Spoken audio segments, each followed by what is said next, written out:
بسم الله الرحمن الرحيم. طبعا انا عايز اتكلم عن العيشه، انا عايشها ازاي. هقولها للشعب المصري وهقولها لكل المسلمين وهقولها لكل بقاع الارض وكل دول العالم. ازاي انا عايش في مصر؟ في مصر انا عايش الثانيه بثانيه قرف، ممنوع من الراحه. قالوا لي والله احنا ما هنخليك تدوق طعم الدنيا. تخيل، لو انت مثلا معاك قرش بسيط ازاي يخربوه. لو انت راكب مواصلات يدوك الفلوس مقطعه، يا اما تعمل مشاكل. لو رايح تشتري اكل او اي حاجه، اي طلب تشتريه اغلى من ثمنه. آه لو نفسك في حاجة يبوظوها لك، يخربوها لك. لو الموبايل متحكمين فيه يقرفوه. لو الرصيد يخربوه. غير المشاكل، لو رايح طريق أو رايح مشوار يألفوا قصص وحكايات عشان يكرهوا الناس فيك أو يعملوا لك مشاكل. طيب يجي يقول لك يا ابني ارضي السيسي وارضينا واحنا نرضيك. يا ابني أنا أرضيه إزاي؟ الحرب في مصر بقت بين، زي اللي حصل بين سيدنا محمد عليه الصلاة والسلام وبين قريش. نفس النظام. اللهم لا تجعلني حتى هفوة ولا شيء يذكر في النبي عليه الصلاة والسلام. حاجة يعني أنا أكيد حاجة لا تذكر في النبي عليه الصلاة والسلام. بس أنا أوريك اللي بيحصل في مصر، هو ده اللي بيحصل في مصر. حرب بين قريش وبين سيدنا محمد. تخيل إن أنا راجل، أنا نفسي أعيش الدنيا زي أي إنسان، يعني نفسي أحب وأتحب. يعني تخيل لما أنا يطفشوا لي فوق ال 2000 بنت. تخيل لما تعجبك بنت. خلاص أنا في فرق بين إنها بتشتغلني وفرق. أنا مش يوسف، أنا إنسان عادي. مش سيدنا يوسف، أنا والله أنا يعني شكلي عادي، يعني إنسان على قدي. تخيل لما أشوف بنت ترضى بظروفي وبحياتي وبدنيتي وهم يطفشوها. يقول لك يا ابني احنا خلاص اتفقنا ان انت اتجننت. احنا قلنا للعالم كله كده، العالم كله اتفق معاك ان انت يا تعيش بطولك يا هنقول اتجننت، مش هنخليك تطول ولا واحده. عارف يعني ايه؟ فهم يقارب من 2000 بنت كل ما تعجبك بنت يطفشوها. طيب تعالى نتكلم مثلا هم ايه السبب. انا بالنسبه لهم مجرد حق انتفاعي. يعني انا مثلا هم بعتوا تقارير لكل دول العالم بره ان انا متسول شمام بلطجي صايع مش متعلم جاهل ربنا ما هدانيش.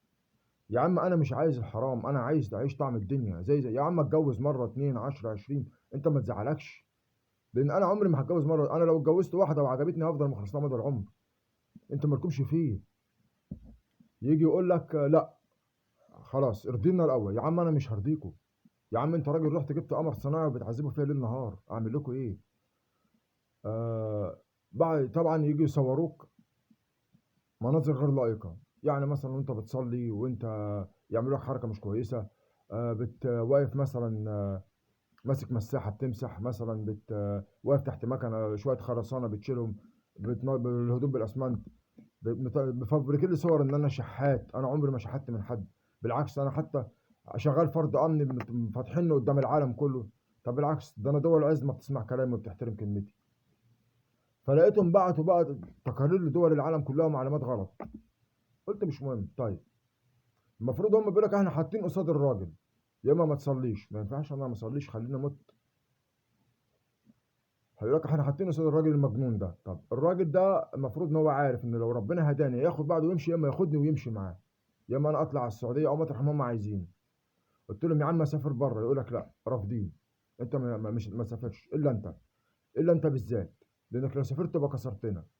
يا ابني ما انتوا بتصرخوا للدول كلها وبتكذبوا على الدنيا كلها. ف يعني بسم الله الرحمن الرحيم. قل يا ايها الكافرون لا اعبد ما تعبدون ولا انتم عابدون ما اعبد ولا انا عابد ما عبدتم ولا انتم عابدون ما اعبد لكم دينكم ولي دين. صدق الله العظيم. ده الفرق بيني وبينكم. هم نفسهم قالوا لي يا ابني احنا كافرين ملناش دين ملناش رب. ربنا والله العظيم انا ما بكذب عليكم، والله قالوا لي كده. والله يا ابني السيسي هو الاله بتاعنا. هو ربنا بتاعنا. والله اقسم بالله الكلام ده اتقال لي. واشهد الله على ذلك واتحاسب عليه واتحاكم قدام العالم. 30 ضابط مخابرات بيقولوا لي الكلام ده.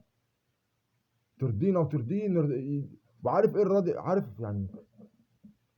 يعني هم ليه؟ لان هم بينتسبوا بعض الافكار ليهم.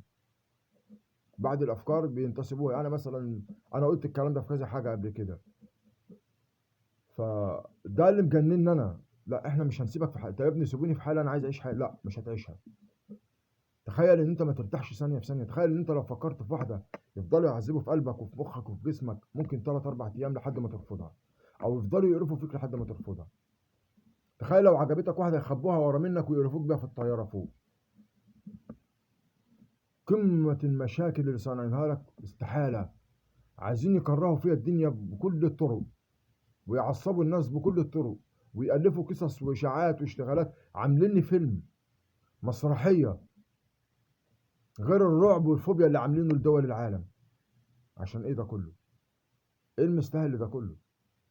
عرفتوا ليه انا عايز، لو انا عرفتوا ليه انا واخد عهد بيني وبين الشعب المصري ان انا بقول لكم ان انا هعيشكم في نعيم ما عشتوه في مقابل ان انا اقطعهم؟ لان انا شفت الظلم انا واهلي واولادي ما حدش شافه. انا ممكن بالليل ما انامش. عارف يعني ايه تقعد في بيتك الحيطان تخبط وترزع والشتايم وقله الادب والسفاله؟ عارف يعني ايه لما سيره والدتك تيجي قدام عينك وما تقدرش تتكلم؟ عارف يعني ايه اوضه نومك تتصور؟ حاجات يعني هم بيعملوا حاجات يعني. يعني ده بنت. عارف يعني ايه لما تعجبك بنت يقولوا لها كلام وسخ ويفضلوا يشتموا فيها ويهزقوها ويتكلموا بدالي؟ عارف لما يقول لك احنا بنقول اللي في سره، يقول لك اصل احنا بنوقعه في الغلط، وهم 5000 كلمه بيقولوها بدل مني وانا ما عنديش علم. لما يفضلوا يقولوا كلام للبنات، يعني انا هقول على الفاظ انا عارف ان ما ينفعش اقولها. لما مثلا يقول لك ايه، يقول لها ايه بت انت كسك واسع ولا كبير، ضيق ولا صغير؟ تخيل. تخيل الكلام ده يقولوه البنت. والله العظيم ما بكذب. وحاجات وسخه يقولوها. تخيل لما يقولوا لي احنا هنجوزك بنتك، بنتي اللي عندها 6 سنين. انا عارف ان الناس هتضحك. هم في قلوبهم مرض، فزادهم الله مرض ولهم عذاب اليم بما كانوا يكذبون. هم معاتيه نفسيا انا والله. بيقول لك اصل احنا بنعمل حاجات امور غير طبيعيه عشان نقول للناس هو اتجنن، عشان نفهمك ان انت اتجنن. لا، هم عايزين يفهموا الناس يا جماعه ده تعبان في دماغه، ده مش طبيعي. ده اللي عايزين يثبتوا للدنيا كلها، ده مروش. هو ده اللي عايزين يثبتوا للعالم كله، ان هم يالفوا فوق ال1000 قصه في اليوم يرشوك بيها، في مقابل ان هم ما يفضحوكش قدام العالم، في المقابل ان انت ما تفضحهمش قدام العالم. بس سلام.